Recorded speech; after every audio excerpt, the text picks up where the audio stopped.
देश का जाना माना उद्योगपति एक सभा आयोजित करता है। इस सभा में कंपनी के सभी मैनेजरों को बेस्ट एम्प्लॉय का अवार्ड दिया जाना था। दोस्तों, जब ये सभा चलती रहती है तो एक कंपनी का मैनेजर आता है जिसका नाम पंकज होता है और वह आकर वहाँ पर ये कहता है कि मेरा बेस्ट एम्प्लॉय अवार्ड से नाम हटा दीजिए क्योंकि मुझे ये अवार्ड नहीं चाहिए, मैं अपने दोस्त के सामने नहीं आ सकता, और वहाँ से अपना नाम हटवाकर अपनी गाड़ी में बैठ जाता है।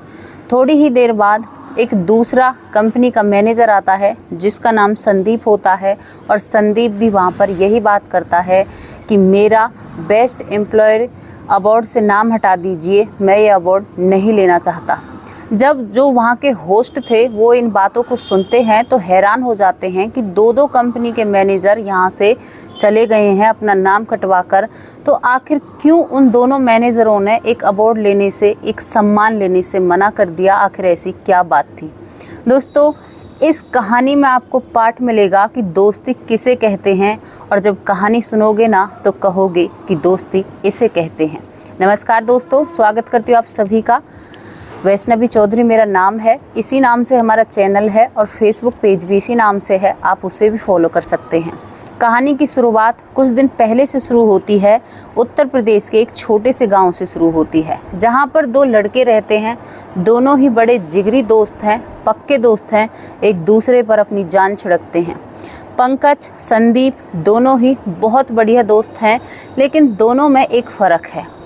पंकज है वो, उसके पिता बहुत अच्छे किसी कंपनी में काम करते हैं जहां पर वो मैनेजर हैं, तो घर की हालत ठीक ठाक है। लेकिन संदीप के पिता थोड़े से गरीब हैं और कंपनी में मजदूरी की नौकरी करते हैं, यहाँ पर लेबर की नौकरी करते हैं। तो दोस्तों, थोड़ा सा फ़र्क हो जाता है, लेकिन दोस्ती पर इस बात का कोई भी फ़र्क नहीं था। और जो संदीप था वो बहुत अच्छी भेलपूरी बनाया करता। पंकज अपने दोस्त की भेलपूरी खाया करता और बड़े ही उसके चटकारे ले लेकर अपने दोस्त की तारीफ़ें के पुल बांध दिया करता कि यार तुम कितनी अच्छी भेलपूरी बनाते हो, सच्ची तुम्हारी भेलपूरी से तो मन करता है मैं शादी कर लूँ। दोनों दोस्त आपस में ठाके मार मार कर हंसने लगते हैं और इनका जीवन आगे चल रहा था। इनकी पढ़ाई चल रही थी, पढ़ाई इनकी कंप्लीट हो जाती है। बीटेक ये दोनों एक साथ में करते हैं। दोस्तों, जब बीटेक करते हैं तो कंपनियों की तरफ आपका रुख हो जाता है, तो दोनों ही अपनी पढ़ाई करने के बाद अब यहाँ पर ट्विस्ट कहाँ पर आता है, जो पंकज होता है उसके पिता और ये उस गांव से चले जाते हैं और जाकर शहर में रहने लगते हैं। लेकिन संदीप वहीं पर रहता है क्योंकि उसके पिता के पास ना ही तो इतना पैसा है कि वो गांव बदल लें या शहर में चले जाएं, और समय आगे चलता है। पंकज की किस्मत इतनी ख़राब होती है कि इसके पिता की बीमारी के कारण मृत्यु हो जाती है। पिताजी जब इस दुनिया में नहीं रहते हैं तो संदीप को अब मजबूरन शादी करनी पड़ती है। संदीप की छोटी सी उम्र में ही शादी हो जाती है और इसकी बहुत अच्छी पत्नी है, इसका साथ निभाती है। अब थोड़े ही दिन शादी को होते हैं, उसके बाद पंकज की माँ का भी इंतकाल हो जाता है। माँ भी इस दुनिया में नहीं रहती है। पंकज एक छोटी सी कंपनी में नौकरी करता है, उसी से अपने घर का गुजारा करता है। दोस्तों, कहते हैं ना, जब मुसीबत आती है तो सीधे पैर भागी आपकी ओर चली आती है। संदीप जिस कंपनी में नौकरी करता है वो कंपनी डूब जाती है और संदीप की यहाँ पर नौकरी हट जाती है। अब संदीप इधर उधर काम की तलाश में रहता है, लेकिन उसे कहीं भी काम नहीं मिलता है। इसी बीच उसकी पत्नी गर्भवती हो जाती है और एक सुंदर से बेटे को जन्म देती है। सुंदर से बेटे को जन्म देती है, लेकिन घर में इतना कुछ है नहीं जो उसकी परवरिश बहुत अच्छे से की जाए। संदीप हमेशा चिंता में रहता है, हमेशा दुखी परेशान रहता है। अब संदीप कहीं नौकरी की तलाश में बाहर निकल जाता है और इस गांव को ही छोड़ देता है और किराए पर शहर में जाकर रहने लगता है। संदीप वहां पर एक कंपनी तलाशता है और उस कंपनी में नौकरी करने लगता है। ठीक ठाक से उसे नौकरी मिल जाती है। तो लेकिन दोस्तों, कहते हैं ना, खुशियाँ कुछ देर के लिए ही आती हैं। कुछ दिन संदीप उसमें नौकरी करता है कंपनी में, लेकिन उसके बाद उस कंपनी को भी घाटा हो जाता है। किसी किसी की किस्मत ऐसी होती है और यहाँ पर संदीप की फिर दोबारा से नौकरी हट जाती है। अब नए नए शहर में गए थे, 8-9 महीने ही निकलते हैं, इतने ही कंपनी से दोबारा हट जाते हैं। इस बीच में उसने नौकरी ढूंढी भी थी और हट भी गई थी। अब इसके बाद क्या होता है, जो संदीप का बेटा है, अब वो 1.5 साल का हो जाता है। अब वो अचानक से एकदम ज़्यादा बीमार पड़ जाता है। जब ज़्यादा बीमार पड़ जाता है तो संदीप सोच में पड़ जाता है कि मैं इसका इलाज कहाँ से कराऊं। घर का किराया भी, घर का खर्च भी, अब ऊपर से बेटा बीमार हो जाता है और नौकरी इनकी हट जाती है। थोड़े बहुत जो पैसे बचे थे उनसे घर का किराया दे दिया, लेकिन अब बेटे का इलाज कहाँ से कराएं। अब यहाँ पर संदीप अपनी पत्नी के कुछ जेवर बेच देता है और अपने बेटे का इलाज करा देता है। बेटे का इलाज तो हो जाता है, जेवरों में से कुछ पैसे बच जाते हैं। अब संदीप सोचता है कि अब मैं क्या करूं, क्योंकि वो कई जगह इंटरव्यू देता है लेकिन वो कहीं पर भी सक्सेस नहीं होता। संदीप बहुत मेहनती इंसान था, बहुत ही वो इतनी मेहनत करता था कि अपना वो बेस्ट देता था। अब संदीप एक दिन अपने घर में ऐसे ही ज़मीन पर बैठा होता है तो सोचता है, अपने पुराने दिन याद करता है। तो उसके दिमाग में अपना पंकज दोस्त आता है, तो वो भेलपूरी भी उसके दिमाग में आती है कि मैं भेलपूरी बनाया करता तो मेरा दोस्त ये कहता कि तेरी भेलपूरी से ही मैं शादी कर लूँ, मुझे इतनी ये पसंद है। तो यहीं से उसे एक आइडिया आता है और वो अब भेलपूरी की एक छोटी सी ठेली लगाने लगता है और उस पर वो भेलपूरी बेचा करता। दोस्तों, यहाँ पर जो संदीप की भेलपूरी थी वो लोगों को बहुत पसंद आती है। लोग उसकी भेलपूरी चटकारे ले लेकर खाते हैं, क्योंकि सभी को उसकी ये भेलपूरी बहुत टेस्टी लगती है, स्वाद लगती है। अब एक दिन ये संदीप अपनी भेलपूरी बेच रहा था, तभी एक बड़ी सी गाड़ी आती है और उसमें से ड्राइवर उतरता है और इस संदीप से कहता है कि एक भेलपूरी बनाओ। ये भेलपूरी बनाता है और उस ड्राइवर को दे देता है। ड्राइवर वो भेलपूरी अपने मालिक को दे देता है, क्योंकि उसका मालिक बहुत ही भेलपूरी खाया करता, उसे बहुत भेलपूरी पसंद होती है। अब मालिक 500 रुपये देता है। 500 रुपये जब संदीप के पास आते हैं तो संदीप कहता है कि साहब, सुबह सुबह का टाइम है, मेरे पास इतने पैसे कहाँ से आएंगे, मेरे पास खुले पैसे नहीं हैं। कोई बात नहीं, आप इन्हें रख दो, आप इन्हें हमें कभी फिर दे देना मेरे ये पैसे। और वो ड्राइवर उन पैसों को अपने मालिक को दोबारा दे देता है। जब मालिक को दोबारा पैसे देने जाता है ड्राइवर, तो मालिक ये कह देता है कि कोई बात नहीं, वो रख लेगा, किसी और दिन हम भेलपूरी ले जाएंगे और पैसे बराबर हो जाएंगे। लेकिन यहाँ पर संदीप साफ साफ मना कर देता है, कह देता है कि नहीं, किसी और दिन आप मेरे पैसे दे देना। और वहाँ से वो ड्राइवर और मालिक चल देते हैं। लेकिन जब वो उस भेलपूरी को मालिक चखता है ना, तो उसे अपने पुराने दिन याद आ जाते हैं और वो ड्राइवर से कहता है कि ये भेलपूरी बनाने वाले का क्या नाम था। तो ड्राइवर कहता है कि साहब, मैंने नाम तो नहीं पूछा। आप यकीन नहीं मानोगे, वो पंकज था जो संदीप के हाथ की बनी हुई भेलपूरी खाकर एक बार में ही पता लगा लेता है और सोचता है कि हो ना हो ये मेरा ही दोस्त संदीप है। पंकज अपनी गाड़ी में घर जाता है। इधर भेलपूरी वाला भी जैसे उस गाड़ी वाले की आवाज़ सुनता है जो उसमें मालिक है, तो वो भी कहीं ना कहीं ऐसा लगता है कि ये बात जानी पहचानी है, लेकिन पक्का कंफर्म पहचान नहीं पाता है। अब यहाँ पर पंकज अपने घर चला जाता है। घर जाकर अपनी पत्नी के सामने बैठ जाता है और उसे भी वो भेलपूरी खिलाता है। पत्नी कहती है कि बड़ी स्वाद भेलपूरियाँ, आज तक मैंने ऐसी नहीं खाई हैं। तभी यहाँ पर पंकज कहता है कि हाँ, बहुत स्वाद है। लेकिन वो सोच में होता है कि ये हो ना हो मेरा ही दोस्त है, क्योंकि उसी के हाथ की भेलपूरी ऐसी बन सकती है। पत्नी पूछती है, जी कि आप आज तक इतनी चिंता में मैंने नहीं देखे, आखिर ऐसी बात क्या है। तो वहाँ पर वो बताने के लिए जैसे ही चलता है तो रुक जाता है, क्योंकि वो अपने दोस्त की अपनी पत्नी के आगे बहुत तारीफ़ करता है।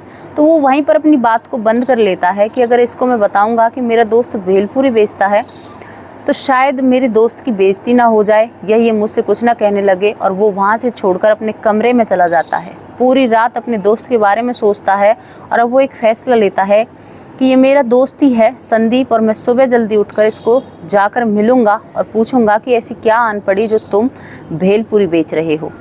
यहाँ पर पंकज सुबह जल्दी उठता है, 1 घंटा पहले अपने ऑफिस की तरफ निकलता है अपनी पत्नी से कहकर। तो पत्नी कहती है कि आज आप इतनी जल्दी क्यों जा रहे हो।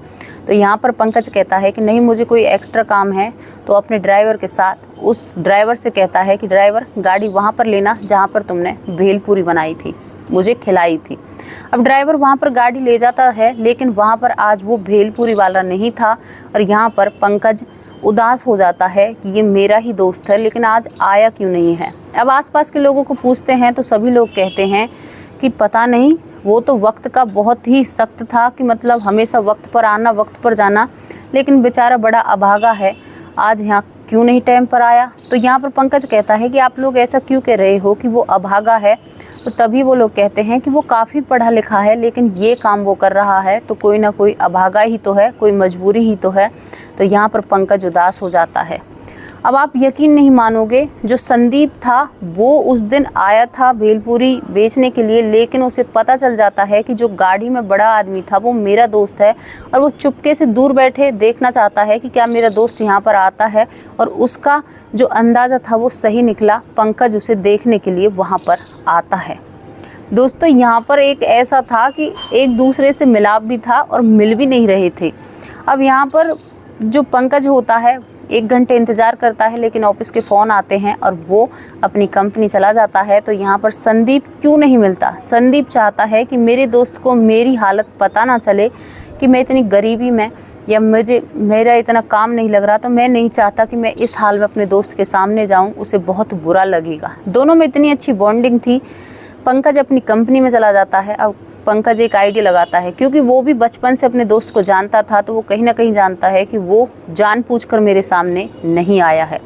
अब पंकज जो अपना ड्राइवर होता है उसे संदीप के पास भेजा करता डेली भेलपूरी लेने के लिए और उसके बारे में पूरी नॉलेज निकलवाने के लिए कि पूरी बातचीत कि भाई वो कैसे ऐसा काम करने लगा, क्या ऐसी मुसीबत आन पड़ी। और अब ये जो पंकज का ड्राइवर है वो सारी तहकीकात कर पंकज को लाकर दे देता है। कहता है कि साहब 2 बार जॉब लगी है, जॉब में कुछ नहीं मिल पाया है, बच्चा बीमार हुआ तो बीवी तक की चीज़ बेचनी पड़ गई उसे, मतलब गहने बेचने पड़ गए। तो ये सब बातें जब पंकज सुन रहा है तो उसकी आंखों से आंसू आ जाते हैं कि मेरा दोस्त जो इतना काबिल था आज वो इतनी दुखी हालत में जी रहा है और मैं इतनी मौज की ज़िंदगी जी रहा हूँ। यहाँ पर पंकज अब एक जुगत बैठाता है और अपने ड्राइवर को भेजता है और उससे कहता है कि तू संदीप से जाकर पूछना कि तुम नौकरी क्यों नहीं लगते। एक कंपनी है उसमें बहुत अच्छी वैकेंसी खाली है, वहाँ पर एक मैनेजर की ज़रूरत है। अब वो ड्राइवर जाता है और वहाँ पर वही बातें करने लगता है घुमा फिरा कर कि भाई संदीप तुम नौकरी क्यों नहीं करते, ऐसी क्या ज़रूरत थी। और आज एक कंपनी में मैंने इश्तिहार पढ़ा था, वहाँ पर एक वैकेंसी खाली है, आप जाना चाहते हो तो वहाँ पर मैनेजर की पोस्ट है, आप वहाँ पर लग सकते हो। जब ये पंकज का ड्राइवर संदीप से कहता है तो संदीप पहले तो आएगा ही करता है, कहता है भेलपूरी से गुजारा अच्छा हो रहा है, लेकिन ड्राइवर के जोर देने पर ये अब उस इंटरव्यू को देने के लिए तैयार हो जाता है। पंकज चाहता है कि मेरा दोस्त अपने बलबूते पर इस कंपनी के अंदर प्रवेश करे और इसकी अच्छी पोस्ट हो और ये इसका दबदबा भी पूरी कंपनी में अच्छा होना चाहिए क्योंकि ये इस लायक है, क्योंकि वो बहुत ही इंटेलिजेंट था। अब संदीप कपड़े भी अपने मतलब भेलपूरी का सामान बेचकर नए कपड़े खरीदकर और पहुंच जाता है उसी कंपनी में जहां पर पंकज भी पहले मैनेजर होता है। अब वहां पर जब संदीप पहुंचता है तो संदीप अपना इंटरव्यू देता है। इंटरव्यू पे उसे मैनेजर से नीचे की HR तुरंत 3 लोगों की फाइल इस पंकज के पास पहुंचाती है और पंकज उनमें से इस संदीप को तुरंत की नौकरी पक्की कर देते हैं।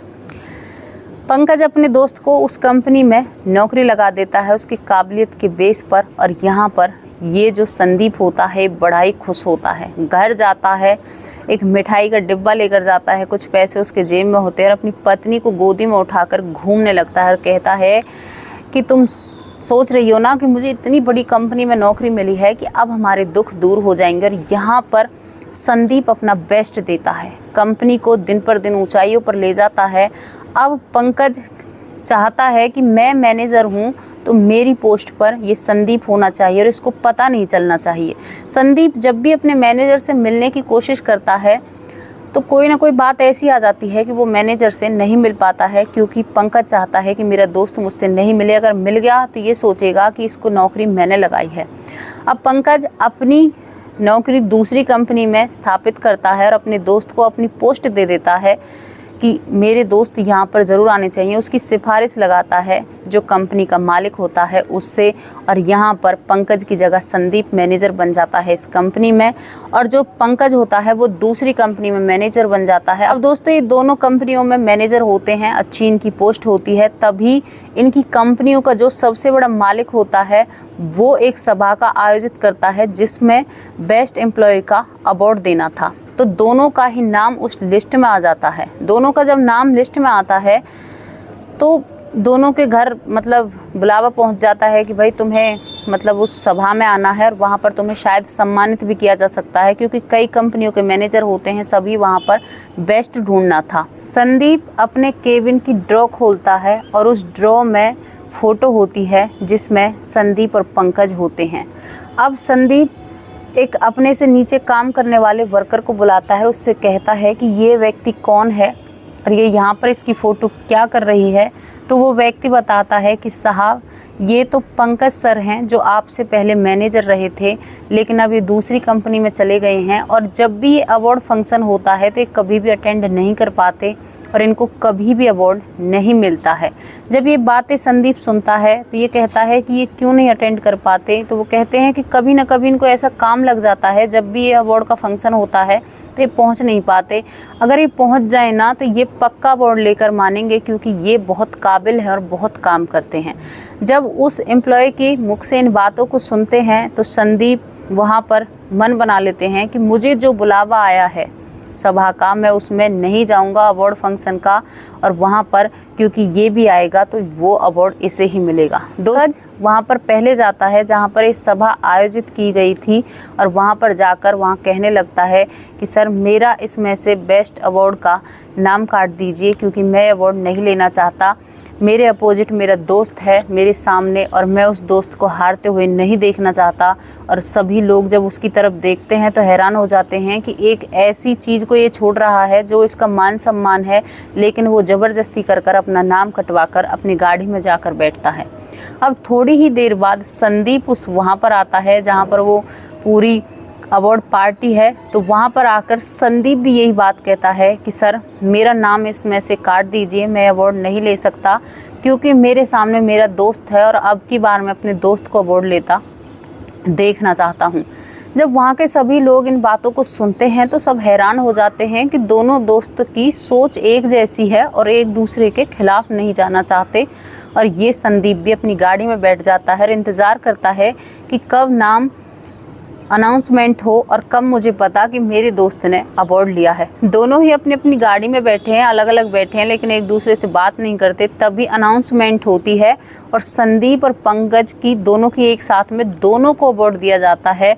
और वहाँ पर इनके बारे में कुछ लाइनें बोली जाती हैं। इनके बारे में कहा जाता है कि तुम जैसे दोस्त नहीं देखे, तुम दोनों में बहुत अच्छी दोस्ती है, दोस्ती निभानी हो तो पंकज और संदीप से सीखो, जिन्होंने काबिलियत हासिल की लेकिन अपने दोस्त के आगे अपनी काबिलियत भी और अपना मान सम्मान भी छोड़ दिया और अपने दोस्त को आगे रख दिया। दोस्तों तालियों की गड़गड़ाहट पूरे हॉल में गूंज जाती है और सभी लोग इतने खुश होते हैं और सभी इनके कंधों पर हाथ रखकर इनको कांग्रेस करते हैं, कहते हैं दोस्त हों तो तुम्हारे जैसे, वरना हो ही ना। और इन दोनों को अवार्ड देकर दोनों को सम्मानित करते हैं वो उद्योगपति। और यहाँ पर ये दोनों ही गले मिलते हैं और अब ये अवार्ड लेने के बाद एक गाड़ी में बैठते हैं और अपने पुराने दिनों को याद करते हैं, फिर गले लगते हैं और फिर इन दोनों की ये यहाँ पर कहानी ख़त्म हो जाती है। उसके बाद भी ये दोनों रहते हैं, घरों में आना जाना बना रहता है। अब दोनों ही दोस्त एक लेवल के हो जाते हैं क्योंकि दोनों ही मैनेजर हैं। दोस्तों एक ऐसी स्टोरी थी जो हमें एक सीख देकर जाती है कि जो लोग दोस्ती पर दाग बने होते हैं ना, क्योंकि आजकल ऐसी खबरें बहुत देखने को मिलती हैं कि फलाने को बुला लिया, एक दोस्त ने अपने दूसरे दोस्त को बुलाया और उसको वहाँ पर जान से मार दिया। लेकिन दोस्ती सीखनी है तो पंकज और संदीप से सीखो यार, कितनी अच्छी दोस्ती दोनों ने निभाई। कैसी लगी आपको ये स्टोरी? अपनी राय कमेंट बॉक्स में ज़रूर रखना। कल फिर हाजिर होंगे एक और ऐसी ही सच्ची स्टोरी के साथ। तब तक के लिए नमस्कार, जय हिंद, जय भारत। और कुछ लोग इस स्टोरी को सुनकर ये भी कह सकते हैं शायद फिल्मी है, लेकिन ये फिल्मी नहीं है, बिल्कुल सच है, हकीकत है।